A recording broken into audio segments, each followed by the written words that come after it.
이사야 59장 말씀 함께 읽겠습니다.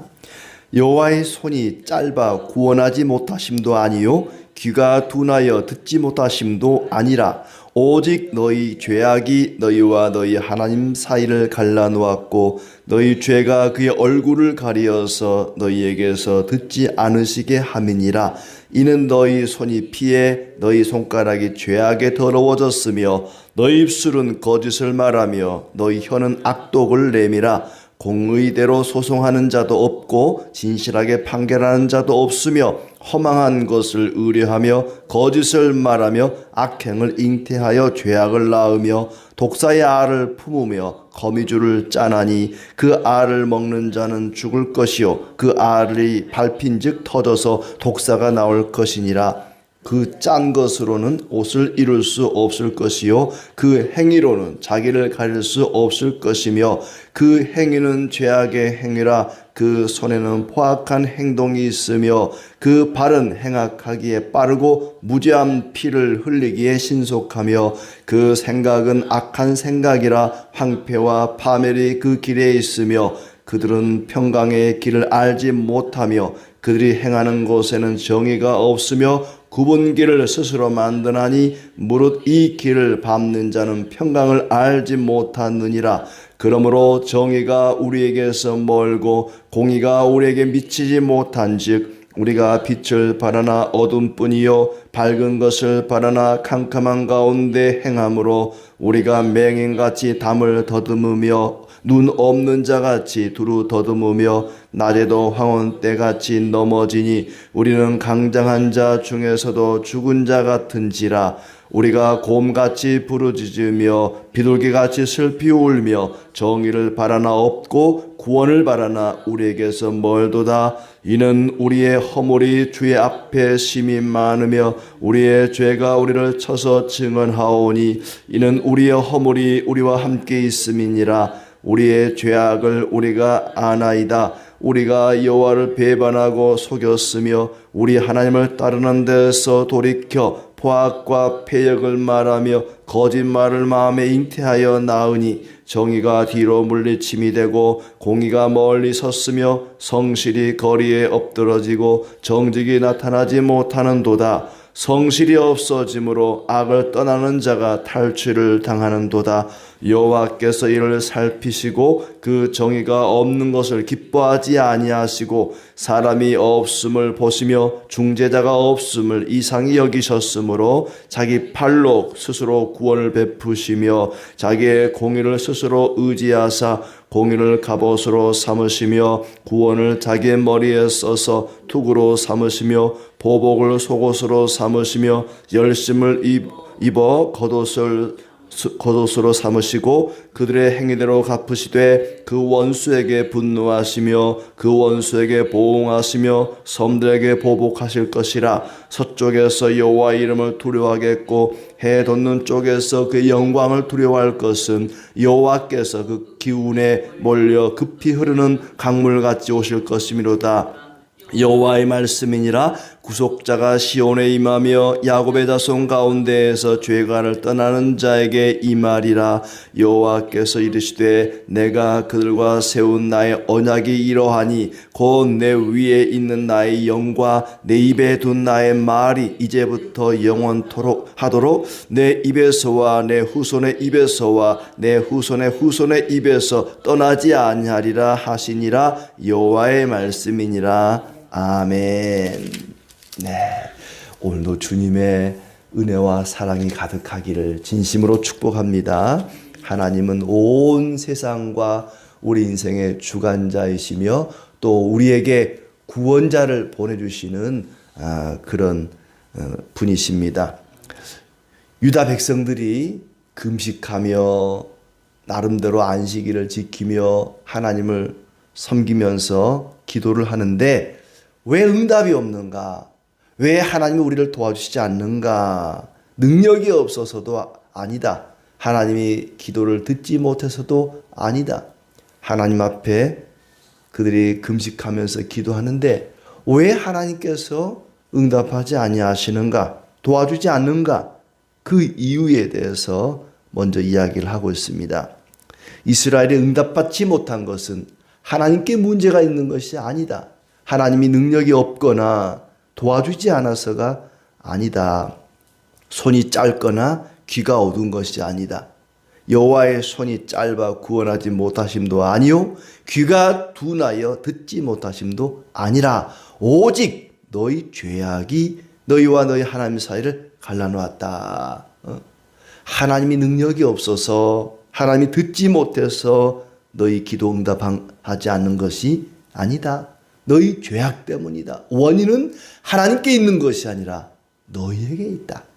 너희의 죄악 때문에 너희의 죄악이 하나님과 너희 사이를 갈라놔 버렸다.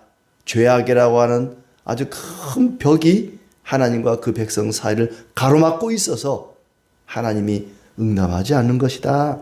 너희 죄 때문에 얼굴을 돌려 말을 듣지 않는 것이다. 하나님께서 그들에게 구원자를 보내야만 하는 이유가 뭔지를 이야기하고 있습니다. 왜 구원자가 필요한가? 그들의 죄 때문이죠. 구체적인 죄의 목록이 나오고 있습니다. 3절부터 너희 손은 피로 물들었다. 손에 피가 가득하다. 손가락이 죄악에 더러워졌다. 입술은 거짓을 말하고 혀는 악독을 내밀어. 손과 손가락과 입술과 혀와 손과 또 말로 죄를 범하고 악독한 말을 하고 거짓을 말하고 공의로 소송하는 사람은 하나도 없고 진실되게 재판하는 사람도 하나도 없다. 헛된 것을 믿고 거짓을 말하며 해로운 생각을 품고 죄를 짓는다. 헛된 것을 믿고 우상 숭배하는 것이죠. 우상을 숭배하고 거짓을 말하고 해로운 생각을 품고 죄를 짓는다. 생각과 말과 행동으로 모든 총체적인 죄를 범한다는 것입니다. 화평과 기쁨이 가득해야 할 하나님 백성들 가운데 고통과 어둠이 가득합니다. 독사의 알을 품고 거미줄로 옷감을 짠다. 독사의 알을 품고 산다. 알을 품고 사니까 독사를 낳을 수밖에 없겠죠. 그 알을 먹는 사람은 죽을 것이다. 그 알이 터지면 독사가 나올 것이다. 그들이 품고 있는 것이 독사의 알과 같다 그렇습니다. 독사의 알을 품고 있으면 언젠가 독사를 낳을 수밖에 없겠죠. 독사 참 보기만 해도 생각만 해도 무섭고 끔찍한 그런 짐승입니다. 하나님의 백성들이 좋은 생각 또 좋은 말 선한 행동 이런 것을 품고 그렇게 살아야 되는데 독사의 알을 품고 살아간다. 독사의 생각을 하고 독사 같은 행동을 하고 또 거미줄로 옷감을 짠다 그랬습니다. 거미줄로 옷감을 짠다. 이 옷이라는 것은 우리의 부끄러움을 가려주는 것이죠. 거미줄이 그들의 죄를 가릴 수 있을까? 거미줄이 부끄러움을 가릴 수 있을까? 결코 그럴 수 없다는 거죠. 거미줄은 죄를 가릴 수가 없습니다. 온갖 죄를 범하고 그 죄를 가리기 위해서 거미줄로 짠 옷을 입는다. 그 행위로는 자기를 가릴 수 없을 것이며 그 행위는 죄악의 행위라. 그 손에는 포악한 행동이 있다. 또 그 발은 행악하기에 빠르고 무죄한 피를 흘리기에 신속하다. 그 생각은 악한 생각을 한다. 생각부터 행동, 말까지 총체적으로 죄악 가운데 살아가는 사람들이었습니다. 거미줄로 짠 옷은 아무도 덮지 못하고 가리우지 못할 것이다. 그들이 행하는 것은 죄악뿐이다. 손에는 폭행만 있다. 하나님을 섬긴다고 하면서 그들의 생각과 말과 행동과 온갖 죄악의 종합 세트였습니다. 그들의 발은 나쁜 일을 하는데 빠르고 죄 없는 사람을 죽이는 일에 신속하고 생각은 죄악으로 가득 차 있고 그들이 가는 길에는 황폐와 파멸뿐이다. 안전한 길을 알지 못하고 가는 길에는 공평이 없고 스스로 길을 굽게 한다. 그래서 기도 응답이 없는 것이다. 하나님이 능력이 없어서 하나님이 듣지를 못해서 기도 응답이 없는 게 아니라 그들의 죄악 때문에 생각과 말과 행동으로 짓는 그들의 죄악 때문에 응답이 없는 것이다. 아무리 금식하면서 금식이 아니라 그 이상의 것을 하면서 기도해도 그들의 삶이 죄악으로 가득하다면 기도 응답이 없습니다. 그들 안에 죄 때문에 그들의 삶 가운데 만연해 있는 죄악 때문에 구원도 없고 응답도 없습니다. 죄라고 하는 큰 벽이 아주 튼튼한 두꺼운 벽이 가로막고 있다면 아무리 이쪽에서 외쳐도 들리지 않습니다. 상대방과 나 사이에 아무것도 걸리는 게 없어야 소통이 되지 뭔가 커다란 장애물이 있으면 소통이 안 됩니다. 아무리 내가 크게 도와달라고 외쳐도 그 너머에 계시는 분은 들을 수가 없습니다. 하나님께 우리가 간절히 아무리 크게 외칠지라도 죄악이라고 하는 큰 장애물이 가로막고 있다면 하나님께 상달될 수가 없습니다. 우리의 기도가 하나님께 들려줄 수가 없습니다. 물론 하나님이 못 듣는 건 아니지만은 그렇게 표현하는 거죠. 너희의 죄악이 하나님과 너희 사이를 갈라놓았다. 생각과 말과 행동으로 짓는 그 죄악 때문에 우리의 기도가 응답되지 않는다는 것입니다. 공평과 공의가 우리에게 멀고 빛을 발하나 어둠뿐입니다. 이사야가 하나님 앞에 회개합니다. 9절부터 해서 정의가 우리에게서 멀고 공의가 우리에게 미치지 못한즉 우리가 빛을 발하나 어둠뿐이요 밝은 것을 발하나 캄캄한 가운데 행함으로 우리가 맹인같이 담을 더듬으며 계속해서 우리가 곰같이 부르짖고 우리에게서 멀도다. 우리의 허물이 우리의 죄가 이사야는 하나님께 회개 기도를 하면서 우리가라는 표현을 씁니다. 우리라는 건 뭐예요? 내가 포함되어 있는 거잖아요. 나를 제외하면은 저들이, 그들이, 이놈들이 이렇게 표현할 거예요. 이사야는 우리가라고 표현합니다.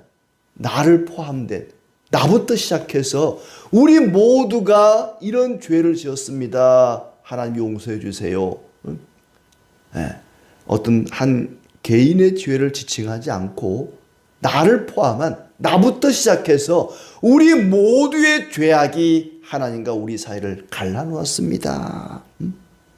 이사야는 자기 자신을 포함해서 그들 전체가 하나님을 떠나 있다. 하나님을 배역한 자식들이라고 회개합니다.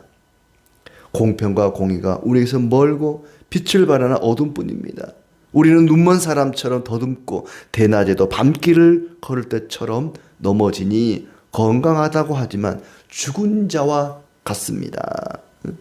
우리가 곰처럼 부르짖고 비둘기처럼 슬피 울며 공평과 구원을 바라나 멀다. 주님, 우리의 죄를 고백합니다. 12절 말씀. 우리의 허물이 주의 앞에 심히 많으며 우리의 죄가 우리를 쳐서 증언하오니 이는 우리의 허물이 우리와 함께 있음이니라. 우리의 죄악을 우리가 아나이다. 하나님, 우리가 죄인 줄 우리는 너무나 잘 압니다. 우리가 죄를 짓고 주님을 부정했습니다. 하나님께 등을 돌리고 포악한 말, 거역하는 말, 거짓말을 했습니다. 이스라엘이 그렇게 죄악으로 가득하게 된 원인이 뭔가? 왜 이스라엘 백성들이 그렇게 죄악 덩어리가 되어버렸는가? 하나님을 떠났기 때문입니다. 13절에 우리가 여호와를 배반하고 속였으며 우리 하나님을 따르는 데서 돌이켰습니다. 하나님을 배반하고 하나님을 돌이키고 하나님을 떠난 결과가 뭐냐? 이런 죄악으로 가득했다는 것입니다. 그래서 공평과 공의와 성실과 정직이 멀어졌고 악에서 떠난 자가 약탈을 당합니다. 오히려 선한 사람, 의로운 사람, 경건하고 신실한 사람들을 약탈하고 괴롭히고 핍박하는 단계까지 이른 것입니다. 이것을 보시고 주께서 슬퍼하셨다. 공평이 없고 압박받는 사람을 도우려는 사람이 없고 중재자가 없는 것을 보고 놀라셨다. 이 앞장에 58장에 보면은 하나님이 기뻐하시는 금식은 그러면서 6절에 그런 표현을 해줘. 부당한 결박을 풀어주고 멍에의 줄을 끌어주고 압제받는 자를 놓아주고 모든 멍에를 꺾어버리는 것.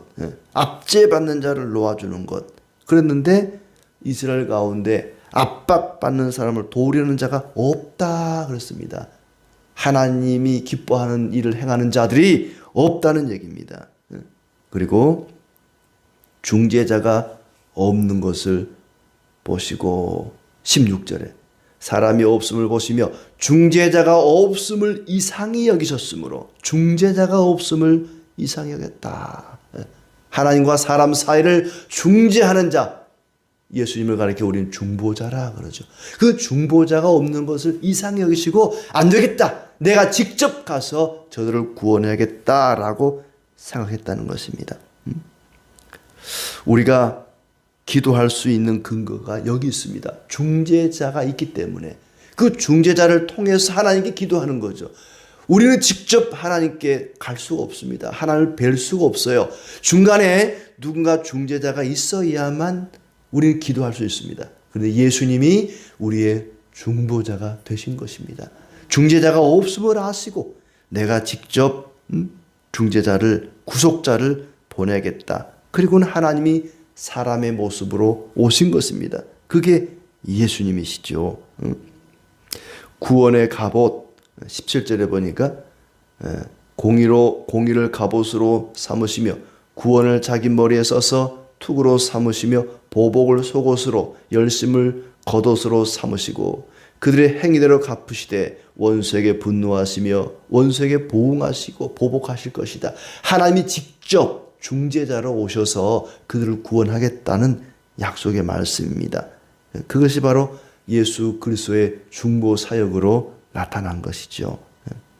주의 영이 강물처럼 몰려오는 원수를 물리칠 것이다. 하나님께서는 죄악으로 가득한 그들을 책망하시고 그 책망으로 꾸짖음으로 끝나지 않고 중재자를 보내셔서 직접 그분이 오셔서 구원하겠다고 약속하십니다. 그리고는 20절에 보니까 회개하는 자들, 죄과를 떠나는 자에게 임하리라. 죄를 멀리하고 죄를 미워하고 죄를 떠나는 자들과 함께 하시고 그들을 구원하시겠다. 죄과를 떠나는 자들에게 구원자로 오시겠다고 말씀하십니다. 죄라고 하는 것은 하나님과 우리 사이를 갈라놓습니다. 죄가 있는 곳에는 평강이 없고 어둠만 가득합니다. 너희의 죄, 그들의 죄를 넘어서 우리의 죄 때문에 하나님과 우리 사이가 멀어지고 아무리 우리가 금식하며 기도해도 하나님이 응답하지 않습니다 하면서 회개합니다. 하나님은 이스라엘 백성들이 스스로 구원할 수 없다는 것을 아시고 아까 거미줄로 짠 옷으로 자기들의 죄를 가릴 수 없다 그랬잖아요. 그 행위로는 자기를 가릴 수 없을 것이며 그렇습니다. 6절에 자기의 행위로 우리 인간의 노력과 공로와 행위로는 우리의 죄를 가릴 수 없고 하나님과 사람 사이를 그들 사이를 가로막고 있는 그 죄악을 해결할 수 없는 줄 아시고 하나님이 직접 오셔서 중재자가 되어주심으로 그 죄 문제가 해결되게 되었습니다. 그 예수님을 우리의 중보자로 삼고 하나님의 은혜를 구하며 살아가시기를 바랍니다. 하나님께서 직접 죄 문제를 해결하기 위해서 하나님과 우리 사이를 가로막고 있는 그 죄악의 장벽을 치워버리기 위해서 오셨습니다. 마치 사령관이 최고 사령관이 전쟁터에 직접 갑옷을 입고 내가 싸우러 가겠다. 내가 적들을 물리치러 나가겠다. 비켜라. 그리고 사령관이 직접 싸움터에 나가는 것처럼 하나님께서 직접 사람의 모습이 되어 이 땅에 오시고 적들을 물리치고 우리를 구원하신 것입니다. 하나님과 우리 사이를 가로막고 있는 죄악을 다 해결해 주셨습니다. 이제 우리의 중보자 되시는 하나님이신 그 예수님, 그분을 의지해서 그분을 통해서 하나님께 나아가고 하나님께 간절히 구할 때 은혜와 지혜를 더하실 것입니다. 이렇게 예수님의 중보자 되심을 감사하면서 예수님을 통해서 하나님의 은혜를 구하고 평강이 가득하기를 진심으로 축복합니다.